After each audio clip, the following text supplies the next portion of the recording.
Hi guys, it's Silverette again with another episode of this tutorial series. Now, as you might notice, I actually made this path over here a little bit more straight. And this is because, obviously, it's a sloped path.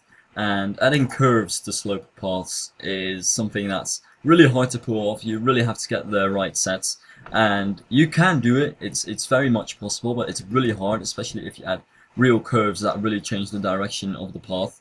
So in this case, I kind of made it more straight, and I'm going to add borders and fences right now. So now the set that I always like to use for this is CTRs 2 because it does have the curves that go along with the Shy Guys, planters, and many other path sets curves, but it's also conforming. And I just really love the texture and the look of this thing, so that's why I'm using this right here. Now, as you might see, you have various pieces in this set. Like, you have the high pieces and the low pieces. Now, these should technically match up like that, but you shouldn't be too afraid of that, since, for example, I only have a half diagonal over here, so I can't actually connect the two curves here. But that's nothing to really worry about. Plus, if you don't say it, people will most likely not actually notice it in the video. It's just because I just said it, which was kind of a mistake on my part. Shouldn't have said it, you wouldn't probably have noticed it. But anyway, so I'm just gonna do this along the borders of this path. And as you can see, by the way, here is a 3-tile wide curve. Now, as you might tell from the set, there are no 3-tile wide curves in this set. So I'm gonna have to use another piece of the set. In walls, there are other pieces of the set. They're not conforming, but it does include the curves, like the curve that I need to use over there. So don't worry about that. Now, I'm just going to finish all of this, use these diagonals. Let's see. Does that match up? No, it does not, so I'm just going to use these halves. And that looks pretty good. Now I'm just going to finish this as well. And remember, if you have half pieces like this, you can always just add a half piece, to make sure that it all connects nicely. The curved pieces have a high end on both sides, so that's something that you might want to remember. So as you can see, there's still that gap left, but I'm going to do that later on, because I don't want to quite close this set yet, because that's going to cost me some time. Now, as you can see, as I built these curves along the edge of the path, you can see that they will conform to the terrain, and as long as you add conforming railings or fences as well, you won't have any problems making conforming paths. And like I said, conforming paths are often quite a hassle to work with, but they do work really nicely in the end. Okay, so that looks good. Now, it does look like I need to bring it out more over there if I want to connect it to that path, to that sidewalk over there. So I'm just gonna add a half piece over here.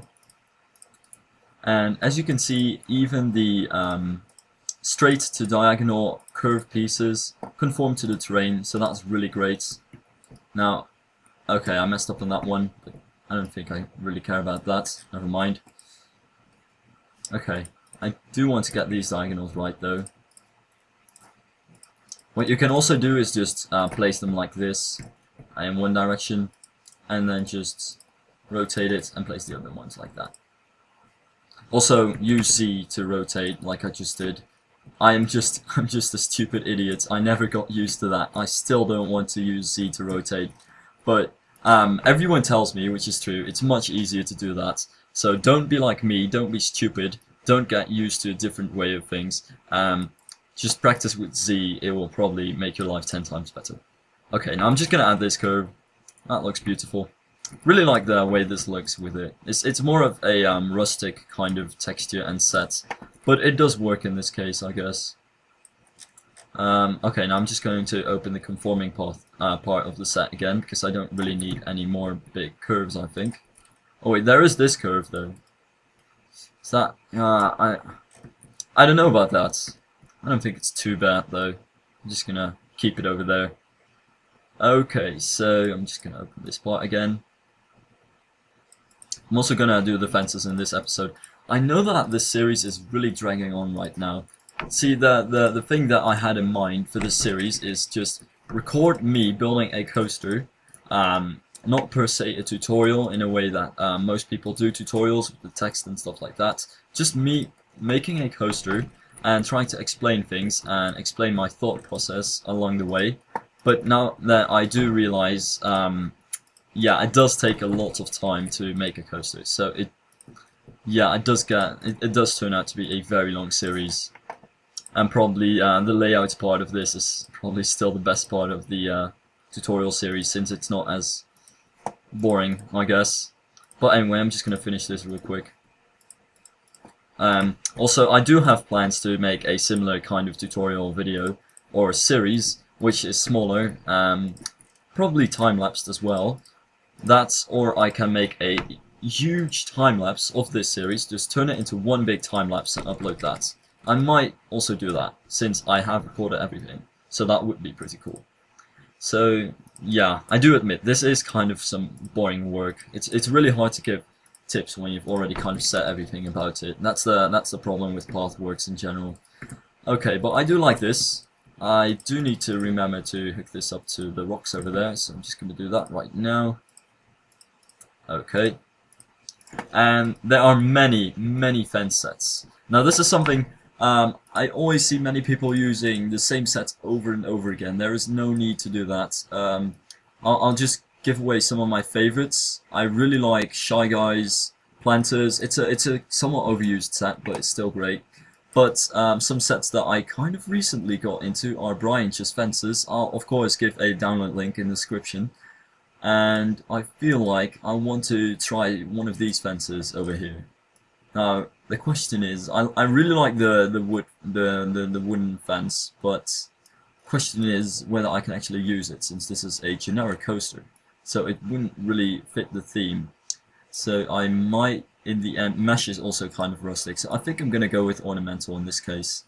Okay, now I'm in the foliage parts. By the way, many fence sets have their conforming pieces in the foliage parts and their wall pieces in their walls parts. That's just something to remember. It makes it a lot easier, if you know that, to kind of do things with sets. Yeah. Now this is also one of the reasons why I like to keep my sloped path section straight, since many fence sets don't have conforming curved pieces. Like this set, for example. Okay, now this looks pretty decent. The colors aren't great though. Let's see. I don't know. I could do a very bright color, but then again, that wouldn't make too much sense as a fence. Holy shit, that's a stupid sentence. Gray is not really too nice either. Perhaps white would work out. This is always just some trial and error. Definitely something that you need to get done. But yeah, white is not really doing it for me either. Just maybe red, but that's too red. Perhaps I could try brown poles and a red top thing. You know what? I actually like that, I think. Do I want to go with that? That is the question. Is it good enough? I don't think it's really good enough. It's not really out there. You know what? I'm actually just gonna try the wooden fences. I don't care if this is a generic coaster and wood doesn't really fit the theme. I'm just gonna try it, because I think this looks good enough. I'm just gonna go with this. Always, and I can't stress this enough, always, before you actually do the fences and other curbs, stuff like that, always test all of the sets that you have and make sure that you really like the set that you're using. Because once you've placed many of these fences, you don't want to go back. You don't want to go out there and remove all of the fences again, because that's a lot of work and that's a lot of wasted time. So always make sure that you really want to use someone's set before you actually start working with it. Okay, that looks pretty good.